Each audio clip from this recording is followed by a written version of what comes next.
Quadruped hip series. Anytime you hear quadruped, that means on your hands and knees. We want the hands directly underneath our shoulders, hips or knees directly underneath our hips. During the first 2 exercises of this, there's 4 exercises, you want to keep your heel to your butt and your toe to your shin as best as possible.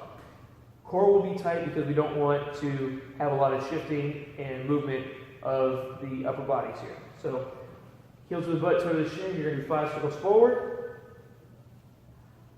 5 circles back. The main thing here, again, is to not have a lot of shifting. If somebody has a lot of instability in their core or isn't focusing enough, a lot of times this will happen. They'll pick their hips way up and open everything up.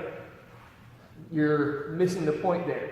Really focus, try to keep your core tight, keep the hips down, and move only at the hips. Second exercise is the donkey kick. So core tight again. You want to drive that heel straight up to the sky, bring it back in.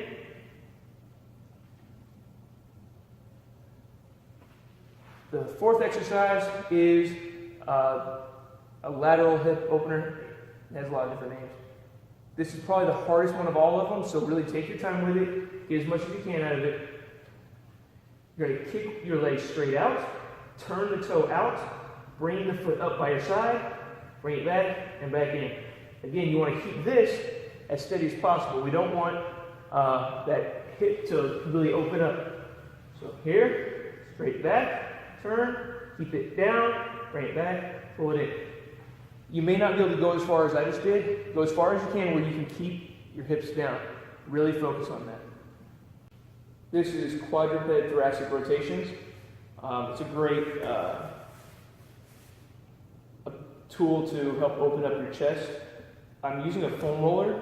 I'm sitting down onto the foam roller, which is between my heels and my butt, and it's going to help me lock my core in place. From there, I push my butt down on that. Notice the spine being flat. We don't want to round our back or anything like that. What you're going to do, keeping that butt push down, that'll help actually tighten your core. You're going to take one arm. I'm going to use the right arm as my stable arm, and I'm going to push my right arm into the ground. As I go through this, I'm actually going to try and push my body away from the floor as I rotate this hand out.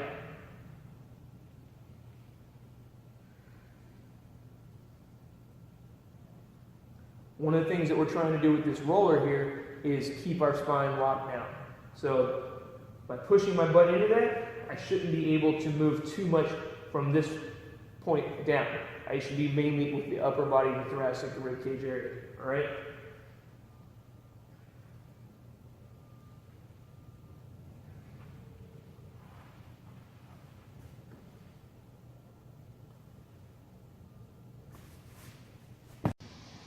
Wall angels are a great exercise to work on mobility of the shoulders, especially for external rotation.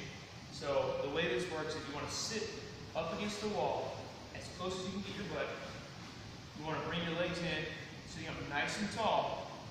Bring your legs in the best you can. All right. Make sure you sit up nice and tall. You're going to take your elbows pushed into the wall. You want them parallel to your upper arm parallel to the ground.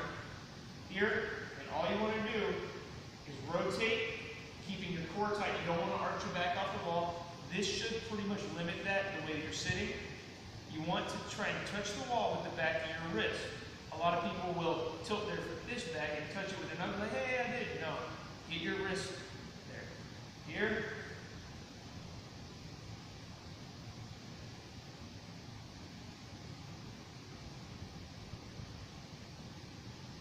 Try to rotate as hard as you can for 15 seconds. Next is the pretzel. It's a stretch. It makes you feel like a pretzel, but it's amazing for what it accomplishes in such a short time. So the hardest part is just getting into the setup. What you want to do, you're going to lay down on your back. You're going to take, we'll use the left leg here, the right hand, grab the left knee. The left hand will grab the right foot. I'm going to pull my right knee down to the ground. I'm going to pull my left foot as close to my butt and pull it towards my back. You want to take this left shoulder and drop it down to the ground. as best you can. You're just going to sit here and breathe. Make sure that the leg that is back, you focus on squeezing the glute on that side to get even more into the hip flexor here. Really just open it all up and breathe. That's the biggest thing you can do when you're doing this, is just try to relax and breathe and let the muscles relax and stretch.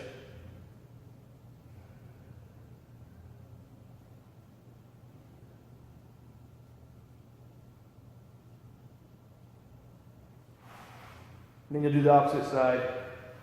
Left hand over the right knee, the right hand toward the left foot.